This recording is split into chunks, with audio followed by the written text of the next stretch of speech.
Well, even though I survived a crash, I was out into sea without a life jacket.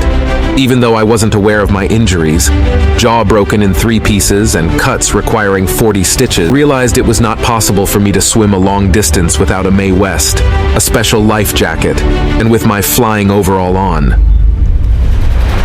At first, I cursed myself for not buying more insurance to cater for my wife and a 4-month-old son.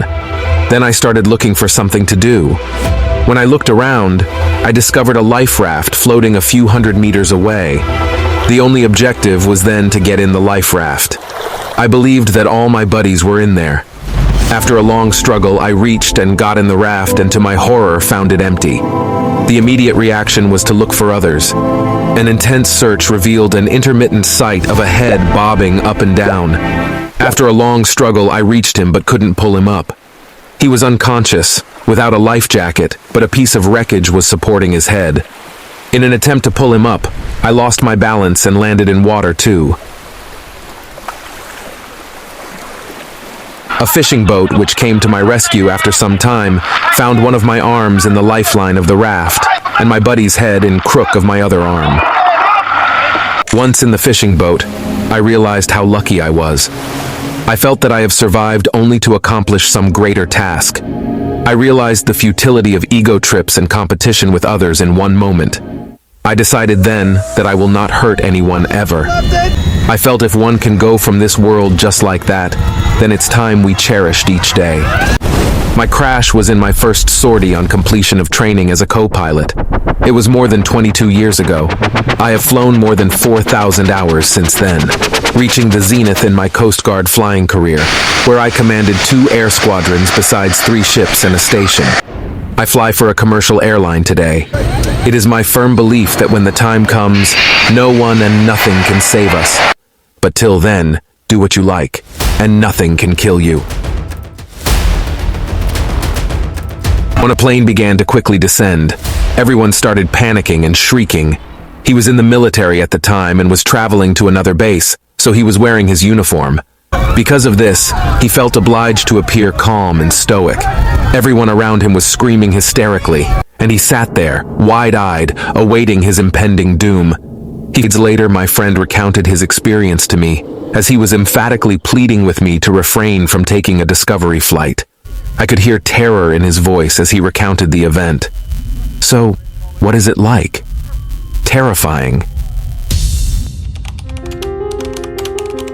I have been in 2 plane crashes in my lifetime, both in 6-seat general aviation airplanes. The first one didn't put a scratch on anyone. The second one left me with serious injuries. When you know you're going down, there is no initial fear but more a state of intense concentration. You have to find a place to set the plane down, and generally I had only a very few minutes to do so. You look for a spot, find a spot, slow up to best glide speed, call your mayday, and set up for landing. But I was going to will myself to that landing spot through sheer concentration. Frankly, it never occurred to me that I might get hurt. I fully expected to trash the plane, but to get out and dust myself off. Sadly, that wasn't the way it worked out. I nicked a dirt bank with a wingtip and ripped the wing completely off. While I had a seatbelt on, I did not have a shoulder strap, and so I braced myself with the yoke. I did not feel the impact. I remember wondering why was I upside down, and then a second later my lights went out as the plane stuck in the ground like a dart. I was left with a crushed hip, and I could see the centers of both bones in my forearm in cross-section. The end of my forearm and hand were just hanging on by some skin and muscle. That ached. I did not even know my hip was broken yet, and I had the strongest urge to urinate as I hung folded over my seatbelt. I gave in to the urge after a minute or two and peed blood. I didn't know at that point what I'd done to myself and didn't really care. I was only out for a few seconds, I think. But when I woke up, my focus was completely on my arm. The guy riding with me broke his thigh. To make a long story short, it took about 90 minutes for somebody to find us and cut us out of the aircraft with the jaws of life. It wasn't until I was laying in the emergency room later that I felt fear. Delayed reaction, I guess, but it was significant when it finally hit me.